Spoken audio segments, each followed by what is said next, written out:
বিসমিল্লাহির রহমানির রহিম। আজকে আমরা ব্রেক লাইনিং সম্বন্ধে, স্পেশালি জেনুইন ব্রেক লাইনিংয়ের সাথে বাজারে পাওয়া যায় ব্রেক লাইনিংগুলোর যে আসলে বেসিক্যালি কী তফাৎ সেটা নিয়ে একটু আলোচনা করব। তো আমাদের জেনুইন ব্রেক লাইনিংকে আমরা আসলে ব্লুইশ ব্রেক লাইনিং বলে আখ্যায়িত করি। এর পাশাপাশি এটার মূল আমাদের পার্থক্যটা হচ্ছে এই ব্রেক লাইনিংটা হচ্ছে অ্যাসবেস্টস ফ্রি।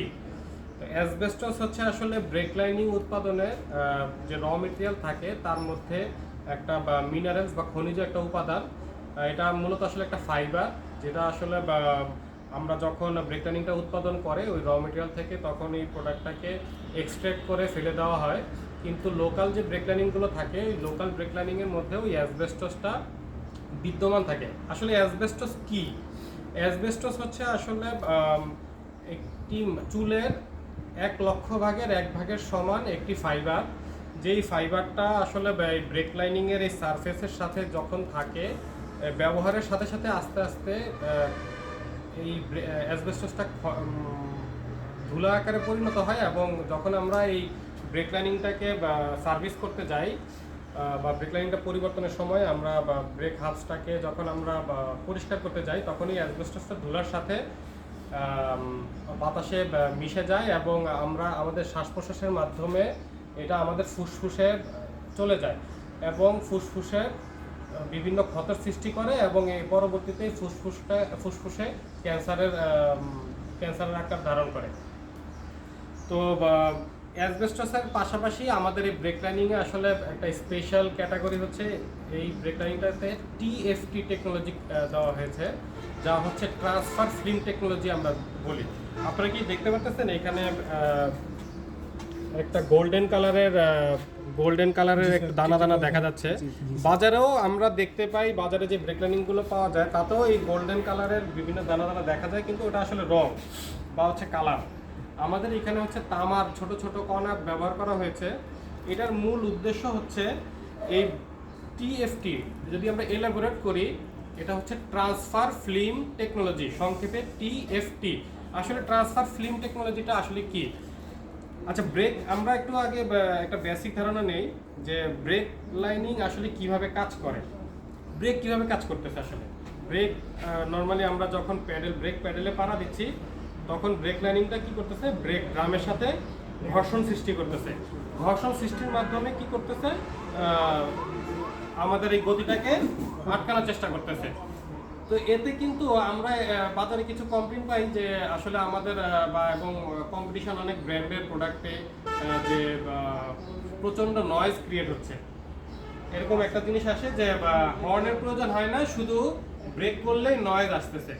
তো এই সমস্যা এবং পাশাপাশি ব্রেক ড্রাম অতিরিক্ত মাত্রায় ক্ষয় হওয়ার কারণে এই থেকে পরিত্রাণের জন্য টিএফটি টেকনোলজির আসলে আবির্ভাব বা এই নিয়ে আসলে R&D করে টিএফটি টেকনোলজিটাকে নিয়ে আসা হয়েছে। তো টিএফটি টেকনোলজির আসলে মূল কাজ কি?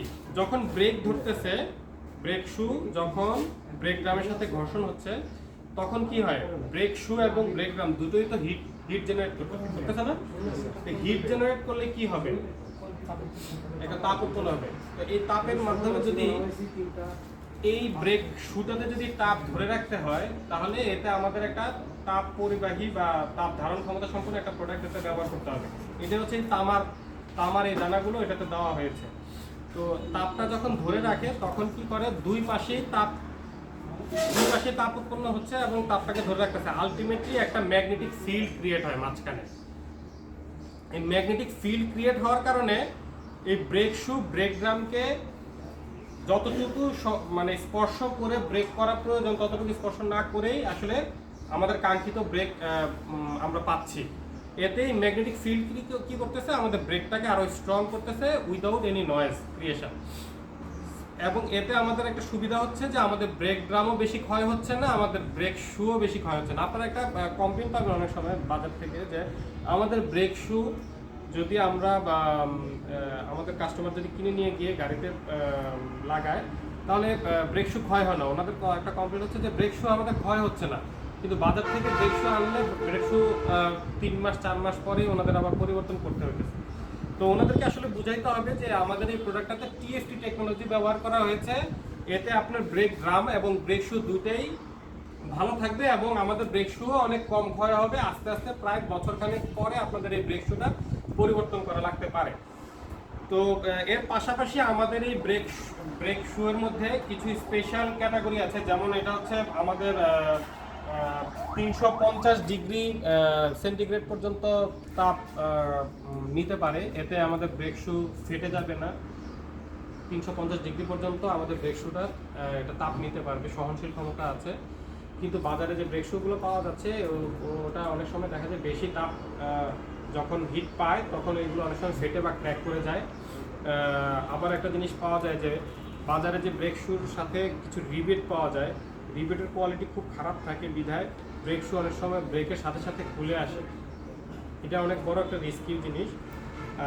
মূলত আসলে ব্রেক শু আসলে ব্রেকের একটা অপরিহার্য একটা অংশ, এবং ব্রেক একটা গাড়ির জন্য অনেক বড় একটা এসেনশিয়াল পার্ট।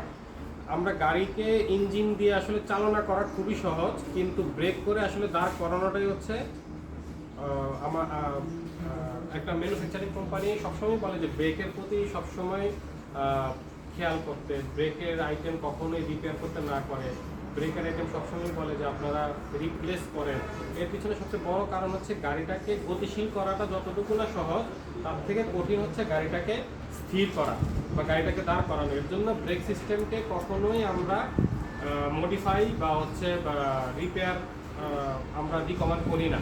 তো আমাদের দিক থেকে সবচেয়ে বড় জিনিস হচ্ছে যে আমাদের একটা ব্লুইশ ব্রেক লাইনিং যেটা আমরা বলি, this is actually bluish brake lining. এতে কোনো আলাদা রং বা আলাদা কোনো কিছু দেওয়া হয়নি। বাজারে যে ব্রেক লাইনিংগুলো পাওয়া যায় ওতে হাত দিয়ে আঙ্গুলে ঘষলেই দেখবেন কালার উঠে আসে হাতে। হ্যাঁ, আমাদের এই ব্রেক লাইনিংগুলো এভাবে ঘষলে বা আলাদা করে ভিজাইলেও দেখবেন তেমন একটা রং আসতেছে না। তো this is the main difference. এক কথা হচ্ছে আমাদের এই প্রোডাক্টটা অ্যাসবেস্টস ফ্রি, যেটা হচ্ছে পরিবেশ বান্ধব, এবং আমাদের যেসব মেকানিক ভাইরা কাজ করে তাদের শারীরিক সুস্থতার দিক চিন্তা করে আসলে এই টেকনোলজিটা নিয়ে কাজ করা হয়েছে এবং অ্যাসবেস্টস ফ্রি করা হয়েছে।